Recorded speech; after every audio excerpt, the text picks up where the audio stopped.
Boom, baby. Welcome, everyone. Matin talk time. Very excited for another discovery session today with some new brands that I'm going to be highlighting for the year. This is like the trailer to give you a bit of a heads up of some exciting things ahead. I'm hoping you have an awesome drink. Mine, of course, is my mate in my traditional mate gourd. Boom. Soy argentino, bap. So hence why I have it. Okay, the announcements at the end of this production or this review on the fragrances is going to be about kmfragrancetours, but I'm actually going to interweave it into the storyline. So I'll sort of wrap it all up together, but I'll tell you more at the end. Then the new discovery series that's coming out for both Zaharoff and also the OT Traveler. So I'll tell you more about that, and all that is happening. All right, so let me kick off. Boom, how's that? Whoa, not even a minute and already into it.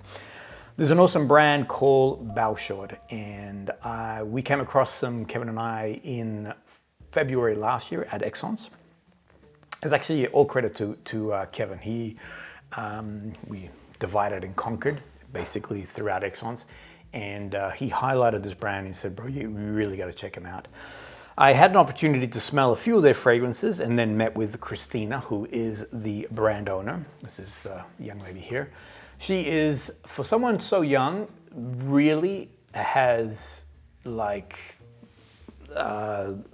so organized. I mean, I wish I was as organized as Christina is at her age. Very clear vision for the future.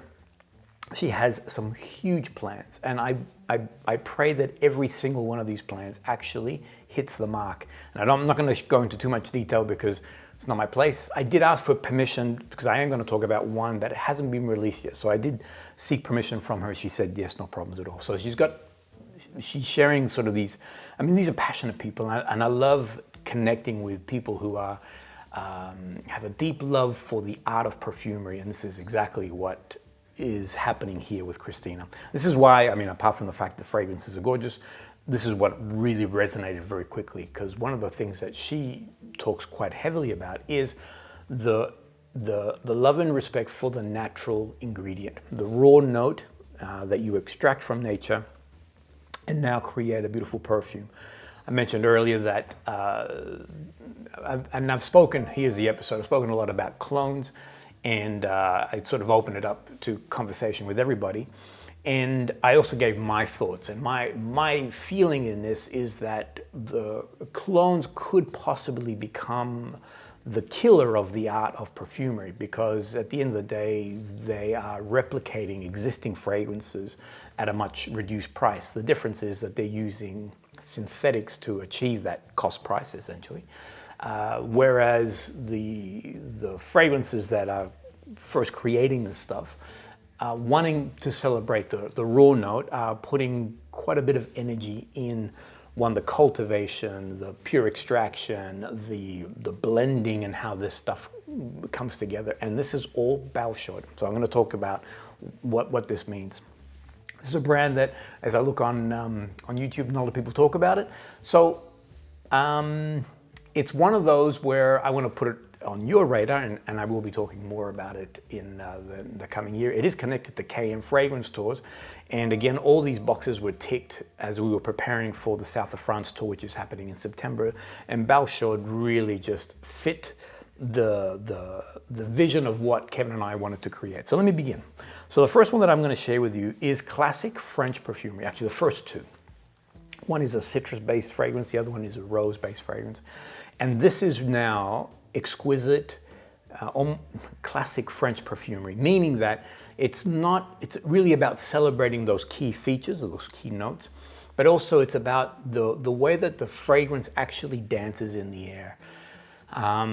There is an Arabic fragrance that's in the lineup, and I'll talk more about that. But let me spray so that we can get cracking, and that way you can see more. Okay, the first one is called Amour Citron, and citron in French is lemon. So I thought this was a lemon forward fragrance. I love citrus fragrances. I love fragrances that celebrate whichever citrus notes that might be, whether it's orange, and actually I've spoken many times about Paris Monte Carlo and the beautiful citrus or Italian collection that they have. On first spray, the citrus note, that lemon that I thought just comes out, and it's kind of sugary, and it's very sunshine, it's optimistic in its scent profile, it's very upbeat. It's interesting to note, I've got it here on the dry down, because I want to tell you about the opening and the dry down of the fragrance. So on the dry down, I'm getting a very citrus base, but now it has a grapefruit tinge to it. And it's got a slight ambery touch. One thing that I do love about a classic citrus fragrance is that it stays true and faithful to that citrus expression. Sometimes citrus is a very volatile note. It's very small in its molecule, so the moment you spray, already begins to disappear. So a fully fledged citrus fragrance won't last very long. Now, Citron, Amour Citron, does have pretty good longevity. It has 5 hours, but it is a classic citrus fragrance, unlike some other citrus fragrances that have other notes, and they need it to create this longevity, to create these bigger bones. But now you're going into woods, and you're going into green, and you're going into these other elements to create that length of the fragrance. Here, it remains in that French, very light, very airy, very floral, very just romantic in its scent profile, and it stays very citrus. So let me do the opening on it, because it's super ensnaring. This is the one that there it is, boom. So what I love about it is that it's a very pulpy, citrus, grapefruit note. There are some sort of fruit notes in that opening, but what you're detecting, which I thought originally was a very delicate lemon, in fact actually is a grapefruit. There's a company called LMR. They're now owned by IFF, but LMR, Monique Remy was the original owner of it. She was very much about extracting raw notes from nature in a very respectful way, meaning that trying to get the most robust nature of that note from a plant. In this case here, it's listed as a grapefruit heart LMR, and which means that rather than get like you think of a lot of grapefruit fragrances, Basso or Elysium, that have that very sharp, sort of very green, almost citrus peel, like you're scratching the peel. Here instead is a very pulpy, very much the heart of the grapefruit. So it's now some elements of that juicy, the citrus is very apparent, but it's a lot more gentle and a lot more subtle than those other fragrances. I do like them, but here it's very much respecting the citrus element of the fragrance as opposed to the scratchiness of the peel. So on opening, you're getting just this wonderful, as I said, sugary, very sunshine, very optimistic, very upbeat fragrance. This is perfect for a sunny day or a spring day, even a wintry day. This will bring sunshine into your life. And then on the dry down, so it opens up very sort of bright and sugary, but on the dry down, it does retain that citrus element, but it now is supported with that amber, which then helps to create that longevity. You will get 5 hours from this. I was wearing it yesterday. Hold on, I sprayed and I got this itchy nose. Oh my gosh. Excuse me. Actually, let's do a little cut and back. So that was a bit better. I wore it yesterday. Now I do need to spray more. For those who know me and how I like to spray, it's 3. 1 on the chest, 1 on the stomach, and 1 on the arm. Whereas when I'm wearing Amour Citron, I am wearing it on each arm, back of my neck, and also like I said, solar plex and stomach. So there are 5 sprays that I'm doing. 1, 2, 3, 4. Yep, I have 5 sprays that I'm doing. And now that gives me that 5 hours longevity. This is the one that first hooked me into the house. Kevin was wearing it. I'm like, bro, what in the world is that fragrance? It was his sillage that I was picking up, and he's like, it's BALCHAUD, because again, he was the one that put us onto the brand. He's like, it's incredible as a citrus fragrance. It's totally unique, something quite new in what is already a very crowded field. You've smelled citrus fragrances. Here, it's done in a very respectful way. The next one, which is also a crowded field, is Rosa du Matin. Rosa du Matin. That's my beautiful French accent. And this is another so respectful to the rose note. It is a little bit more feminine leaning. Opening notes have the like a lychee and like some other levels of sweetness in there. And then the rose comes through. Now there are two types of rose. One is a Balkan organic oil. This is how it's listed. And the other one is a rose essential oil. And what I find for me, so for me this is like my favorite fragrance. I was wearing it the other day and I'll tell you more about this. But as a rose forward fragrance, it is just, and I'm pretty certain there's a lot of people are talking about Rosa du Matin. I know that when I went to, there's a boutique in Milan. The gentleman's name is Gianluca, and this is the one that he is in love with. He was really like just talking the beauty of this fragrance. If you got to be comfortable with rose. So if you're unsure about rose, then this is probably not your thing. But what I love about it is that it doesn't go into the classic or the cliche, the jammy rose or the very full bouquet. In fact, it stays in this very light, very airy, very, again, optimistic and very breezy scent profile.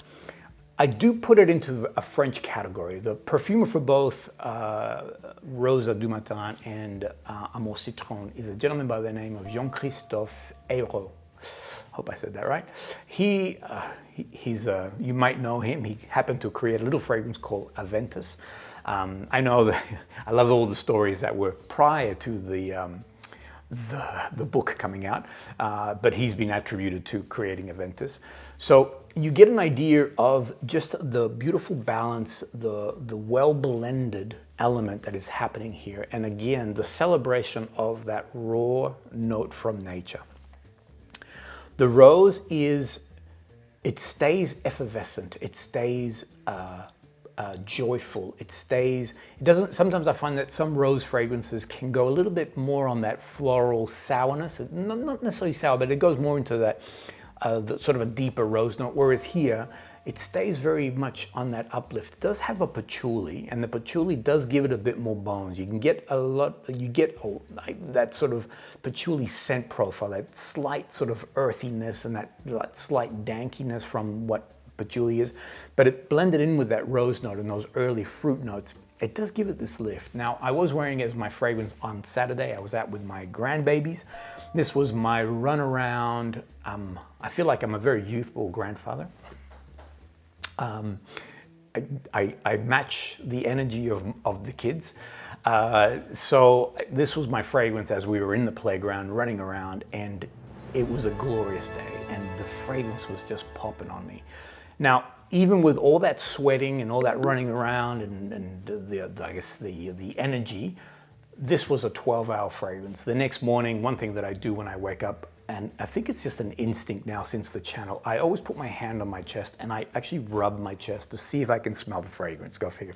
So even while I'm waking up, my director brain is saying, okay, you need to report in on the fragrance. And I remember like rubbing my chest and smelling my hand and going, oh, Rosa du Matin, I can still smell you. So this is a fragrance that will stay on skin, has great presence, has great projection, has a happiness, a liveliness to it. As I mentioned, the Citron will go after 5 hours, but it is a true citrus fragrance. Unlike some others, this is going to remain faithful to that style. The rose will stay with you for quite a while too. You know, I'm going to stop. I am sweating all of a sudden. I need to cool down. I'll be back. All right, so those first two are, as I said, very light, very airy. It does make me think of being in Paris. One thing that I don't know whether this is imagined or this is a real thing, but Paris has a smell, and it's all these different perfumes that are in the air. It is a very light, very airy scent profile that Paris has. This is what's in my brain. And multiple times as I walk through the streets of Paris, I'm smelling, as people walk past, this very light, very airy. Nothing is imposing. Nothing is sort of forcing itself on me. It's just breezy. It's just these, just these great scent profiles. And I find that both those fragrances fall into that category. Now, the next one, for those people who like big bones and just like boom, boom, boom kind of fragrances, then this one I recommend. And then notice I've been waving this around. I didn't spray, because the moment you spray this, you're not gonna smell anything else. I did spray this outside. It's now probably about an hour dry down, and this is Mango Cuir, a leather mango scent profile that is a monster. I love here that Christina actually onboarded an Arabic perfumer. His name is, boom, boom, boom. This is the gentleman here, Shadi Samra. And now Shadi has also done other sort of big hitting fragrances that have oud and, you know, the more sort of Arabic sort of profiles to it. One of them in particular is Milano. He's done quite a few fragrances for Fragrance du Bois. Milano, a fragrance that I love, which is a beautiful blend of the leather and fruit notes. It's a lot more delicate in that composition. Here, the leather is quite pronounced. It's a sophisticated leather, not deeply animalic. It has some animalic facets to it, so there is a robust nature to it. So it's not a suede, for instance, but that balance with that mango and the leather together is just magical. This is the fragrance that you will take to go out and create a statement. This is now a room filler. This is now that will comfortably last you from the moment you spray in the morning till, you know, midnight. It'll still be very present, very commanding in the air. This is a fragrance that I love if I'm gonna be gone for the day. So during December, we do a lot of filming. We start early, we finish late, and this is my fragrance of choice because I know that, one, I'm in a large space. Two, I know that I'm gonna need something that's gonna carry me all the way through till I get finished, till I get home. And Mango Cuir is that very thing. Now, I wrote things down, which in looking at it again, first I put monster with an exclamation mark, and that's what it is. But it's elegant, it's refined, it's sophisticated, and it's distinguished. And that is all those pieces there. So if you love a good leather fragrance, if you love something that is quite robust and very present, then I strongly recommend. Unlike the first two, which are a lot more delicate and a lot more ethereal in the way that they move and they play, here, it's just like, it's like putting your hands on your hip, like Peter Pan style, with your legs slightly open and going, what do you need from me? Because I got it for you. All right, so if you like leather fragrances, if you love that fruit touch to it, I strongly recommend. It's a great introduction to the house, and one that will show you the beautiful elements in the actual fragrance itself. What are you saying, Marcelo? I'm saying that I love it, and I recommend it to you. Go test it out. That's what I'm saying. All right, this next one. This is the one, so like I said, I didn't spray Mango Cuir because once you spray that, that's it. You're done. Everything else cowers away in fear from the presence of that fragrance. The one that I am smelling, which is equal part dominant but delicate. It is very forward-facing but also subdued, is this brand new one. Now, I'm not going to give you the name because I don't know whether this is their working title. To give you the backstory on this, here's the video. We filmed with Christina in Grasse, and the whole purpose behind this was really to showcase what the BALCHAUD and Robertet day was going to be like. We were in the boardroom, and we were fortunate, Kevin and I, and Sandra, because she was filming, to experience the new fragrances that are going to be released in September. So those who are going to join us on the tour, you are going to be a part of this experience. You will be the first to find out what these two fragrances are. Now, so I won't tell you about this one just yet because I want to get permission. I did get permission to talk about here, which is an orange and myrrh blend of fragrance. When we were testing, I sprayed this on skin and I just fell in love. I could not get enough of this, to the point Christina was very, very kind, very gracious. She actually sent me these two samples based on the fact that I was just banging on about this constantly. This orange and myrrh one, it has all the pieces that I love in a fragrance. Now, every single note in here, she sent me the notes also, they're all naturals. So opening has like a tangerine and a neroli and a blood orange. The heart of it is actually two different expressions of an orange blossom. One is a CO2 expression. The other one is a unique Robertet extraction called Oli Essence, or Oil Essence, I think it is. And then in the heart, then in the base it has benzoin and the myrrh and things of that nature. Now, what I love about this fragrance here is that those notes can be very almost predictable. So tangerine on the opening with neroli and orange blossom and blood orange, you're thinking, oh yeah, so nice and bright citruses. Wrong. Then you get in the heart it has the orange blossom, and you're thinking, oh yeah, so it's going to be slightly white floral with an orange tinge. Wrong. Then you get the myrrh, okay, it's going to be smoky with the benzoin, a touch of vanilla, well, kind of. So what I love is that it has all these different pieces, but it creates its own expression, something that I haven't experienced in an orange blossom style fragrance. So what I'm enjoying, it has this caramelized effect, and you are getting the citrus and that orange blossom nature, but no white floral. So for me, I don't get the sort of the white floral indole juiciness of the orange blossom. Instead, I'm getting more of the richness, the deepness of the actual orange itself, but with this caramelized effect. We had the opportunity, and again, here's what we did, had the opportunity to smell alongside the perfumer, and the perfumer for this fragrance showed us the difference between myrrh and frankincense, and in particular, myrrh has a balsamic, it has a sweetness, it does have that classic smokiness that you are familiar or that you associate to myrrh. But here it has more of the sweet and the dark fruit elements to it, and this is what I'm getting. Now, this fragrance is a monster. I was wearing it, this was my Sunday fragrance. I was wearing it on Sunday. I was suited up, so I had worn it I wore it as my church fragrance. I don't, it's funny how I don't like to say that not that I don't like to say that I go to church, it's just that, that's a personal thing, and, everyone, you do you, basically. Anyway, digressing. So it was my church fragrance, and it was just seeping from my clothing. I mean, I had a jacket on, my shirt, my tie, and it was really stepping itself forward. It does create a sense of comfort, and I think the sense of that citrus orange, but also the myrrh, the sort of the warmer tones or the ambery nature of the myrrh. Came home, got changed, and we went out for a walk, and Sandra's like, I've been smelling your perfume all day. This was her comment. And I'm smelling it now. And she's like, I can smell it in the air. And she goes, it's just divine, all these beautiful elements. She goes, it's not a fragrance element that I like. So she's not deep into the incensey sort of notes.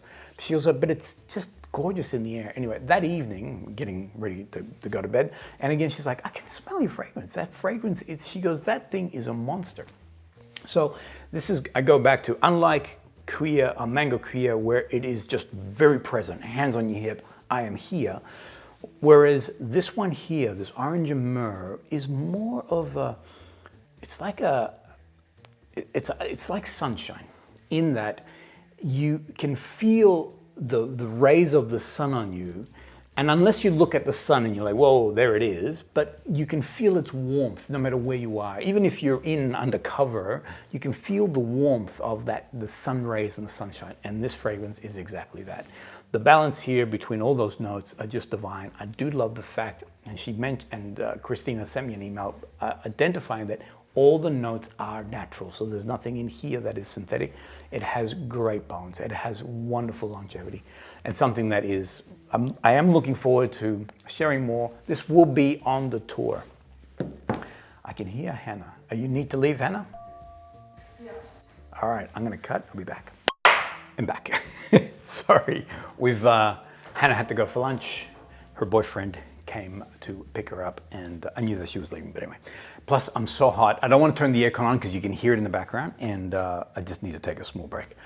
I wanted to give you those 4 fragrances. 2 are a lot lighter in their presence, but not to the point where it becomes a body scent. So a lot of people talk about they want, these big hitting fragrances that are huge and massive, and yes, look, I do like wearing fragrances like that for the right occasion. As a whole, though, I always wear fragrances that are a little bit more personal. So rather than just be huge, loud, screaming things, I always compare it to this. It looks to wear like a pink suit. Not that I would ever wear a pink suit, but wearing a pink suit might have its place, because now you can be seen by everybody. But not always do you want to wear a pink suit or a bright colored something, So the idea of fragrances that are a little bit more subtle, that reflect more you, the mystery of you as people come close to you, are also fragrances that I actually lean more towards. Having said that, I do like fragrances that are bold, depending on where I'm going, that now are projecting a lot more presence. So the first two, fantastic as personal fragrances. Are great for like a day, if you're doing something, going to the office, yada yada, or playing with your grandchildren. And the last two, Mango Cuir being one of them, being very bold and strong. And then the new one that's about to come out, this Orange Amour. This is absolutely magical. And as I mentioned, for those people who are joining on the tour, you're gonna discover a lot more. One of the elements, and I mentioned this last week, is that Christina is creating a dessert which will be Orange Amour. This Orange Amour combination is something that goes back to her childhood. She shared more about this, but I'm not going to spoil it. I want the people who are on the tour to hear the story and why she created this fragrance. So on the tour, you'll be able to discover some more. All right, moving on, still part of the KM Fragrance Tour, the south of France. This now is another house that I would really like to put a lot more focus on this year, which is Houbigant. Now, the owner of the brand is actually the Paris family. So think of the Paris Monte Carlo. In 2024, we had an opportunity to meet with Jean-Luc Paris. We went through, as part of the tour experience, we were in Monaco, and we had an opportunity to go over the Paris Monte Carlo brand.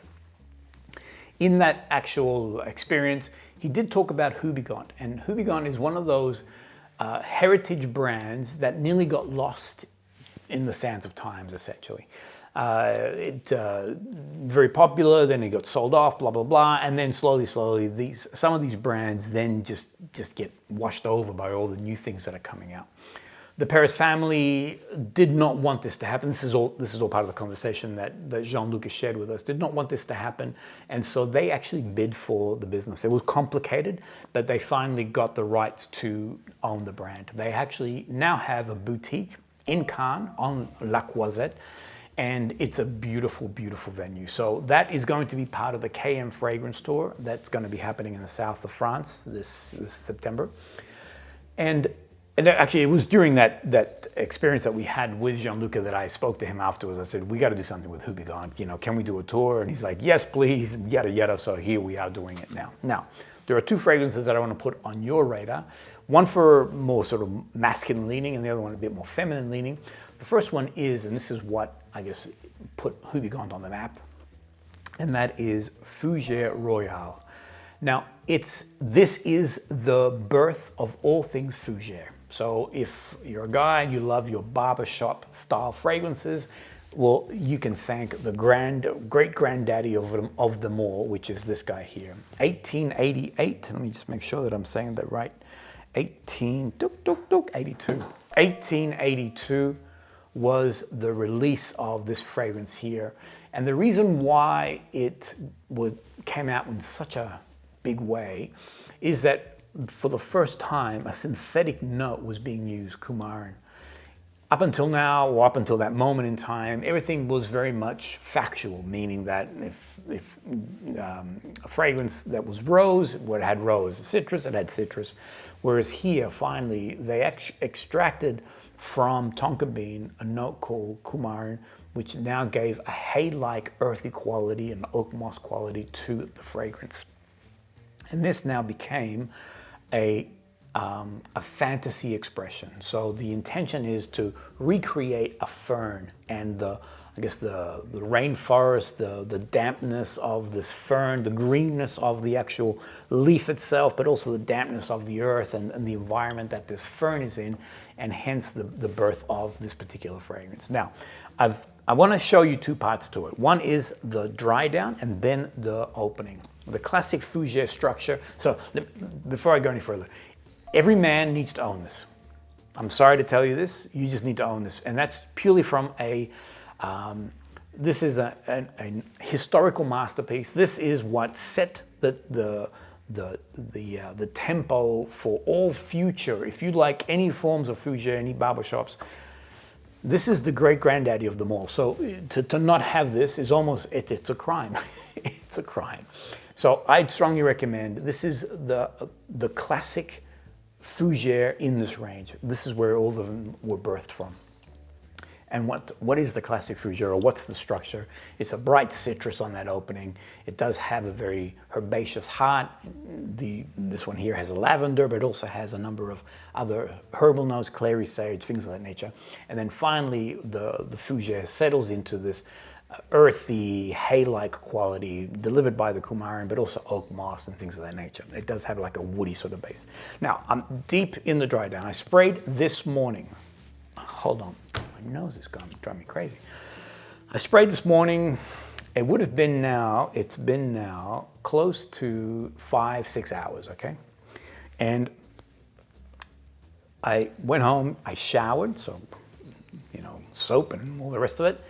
And Fougere Royale is still very, very clear and very apparent on me.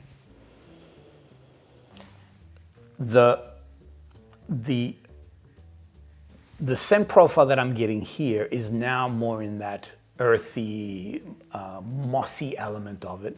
But for me, I still get a very sharp herbal nature to it. I love that it has been updated. So the original recipe of 1882, they have modernized it to our palate essentially. I don't know what the original recipe would have sort of accentuated, where there was a very deep sort of, well, for starters, oak moss is a little bit different these days.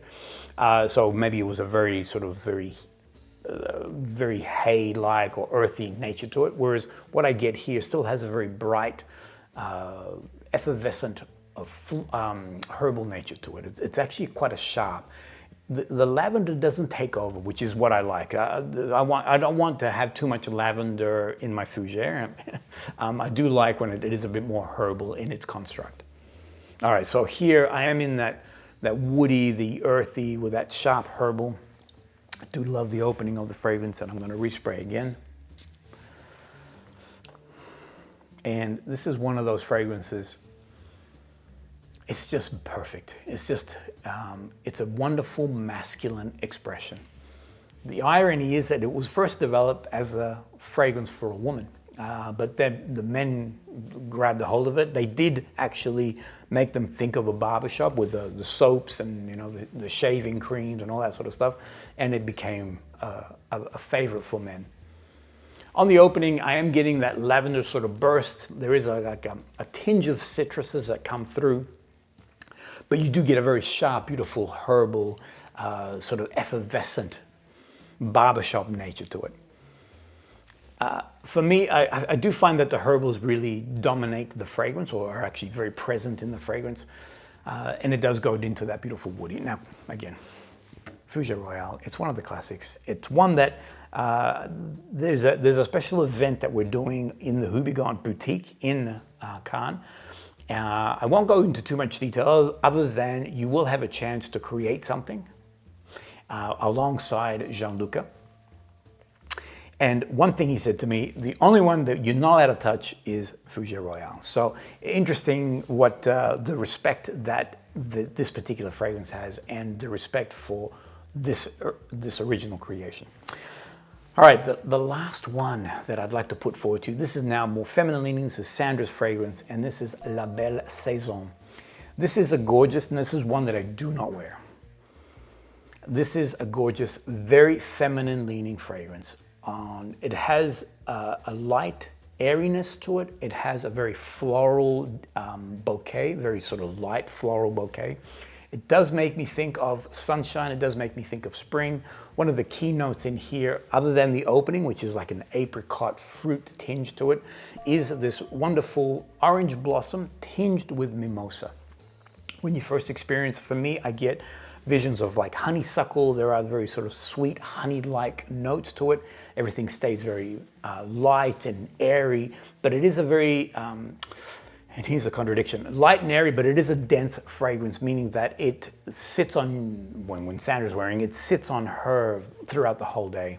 Unlike Rosa du Matin, where it continues to retain that sort of light and airiness, here, even though these notes are, you know, orange blossom and light and playful, there is a density to it. It stays on skin, it remains in the air, it does have beautiful sillage.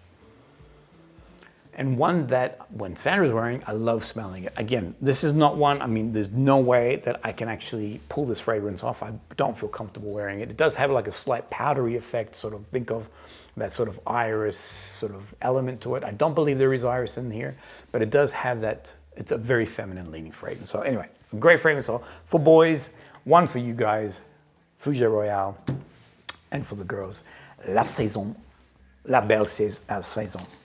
Boom. Oof, I feel like I'm running a marathon today. You know what it is? I'm so hot. It's so hot in here, and I don't want to turn the aircon on because it makes so much noise. I'm out of water. Okay, let me finish this thing up.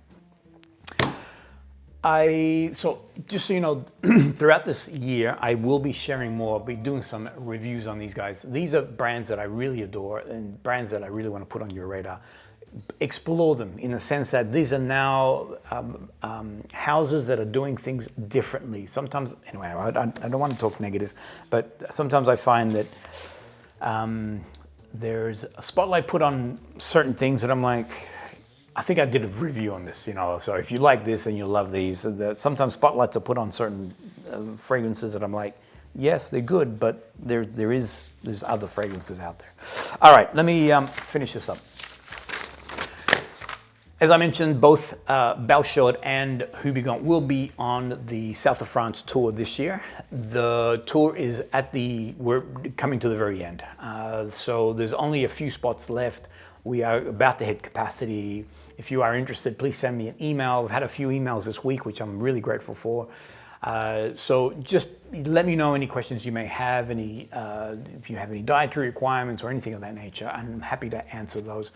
The one point that I want to draw on is basically once we hit our number, I have to close it off because we do need a certain number because of all the different activities that we will be doing. Currently, we have a beautiful range of guests from all around the world. So UK, the US, Australia, Netherlands, and Canada. So, and it's a beautiful blend between men and women. So there's one couple coming along and then everyone else, single men, single women. So you're gonna be super comfortable. It always becomes and I've said this before, becomes your perfume family. So these are now other very like-minded individuals, super passionate about the same thing. And it's an opportunity to now rub shoulders with other individuals who are as interested in all of this as you are. So it just becomes a wonderful chance to hang out together. Any questions, let me know. Otherwise, jump on the website. There's a few spots left, and so we will have to close it once we've hit that. Now, the last things that I want to talk about are two. Behind me, you see the Zaharoffs. This is coming out so this week is an episode with George and I running around Sydney. That episode is looking so good. So I look forward to hearing your comments. I'm hoping it does well when it comes to the views. And next week it will be this beautiful discovery series that I'm going to do. It's the NFC or the Zaharoff and NFC passport. There are 5 fragrances here. If you're interested in following me next week, then jump on the Zaharoff website. You'll see that there is an actual page for this particular item. You can go ahead and order that and we can go over it together. 5 fragrances that I absolutely adore from the Zaharoff range, and I'll go into more details. The last thing is, this is back. I'm so happy. We've had a number of sales come through last week in the return of the OT Traveler. If you are interested in the brand that Kevin and I have created called Olfactive Traveler, celebrating 3 fragrances. It is connected to the tour, meaning that last year we did go to each of these cities, Milan, Florence, and Rome, and we were with the perfumer Luca. He had created these expressions. We worked very closely with him. It took us 12 months to build this actual brand or these actual fragrances. I'm going to be talking more about this on the 29th of March. So you can go ahead and purchase your traveler set. It does come in this beautiful leather-bound traveler. It is a keepsake, so you wouldn't want to throw this away, no. The fragrances are 8 mils. It is hand-stitched. So it's a gorgeous piece. What we're doing also is that all people, so in preparation for the 29th of March, everyone who has ordered from Olfactive Traveler, you're going to get an email and there will be a special promo code. You can use that promo code over the month of April as a special offer and as a way of saying thank you, and also as a support to the Discovery series that's coming out. So everybody who's purchased, and those who will purchase, regardless whether you bought a traveler or whether you bought a full bottle, you will get a private email and it will have a special code just for you. Boom, man, I felt like that was a marathon. I felt like I did. Anyway. Thank you, everyone. I greatly appreciate your support. I greatly appreciate all the awesome comments. I love that you guys enjoyed the unboxing that happened on Sunday alongside Sandra. I do see that there's a lot of comments saying that we need Sandra, the financier, to help us. We'll have to create a special rate so that she can provide her advice, her financing advice to you guys, because I've always said we're yin and yang. So she's the one I'm the one that wants to spend. She's the one that wants to block me, and it's this wonderful tug of war that we have together. I find that she's very sympathetic to me, so I tend to get away with a few more things than what I should. Anyway, thanks everyone. Look forward to your comments, and we'll see you guys all on the next episode.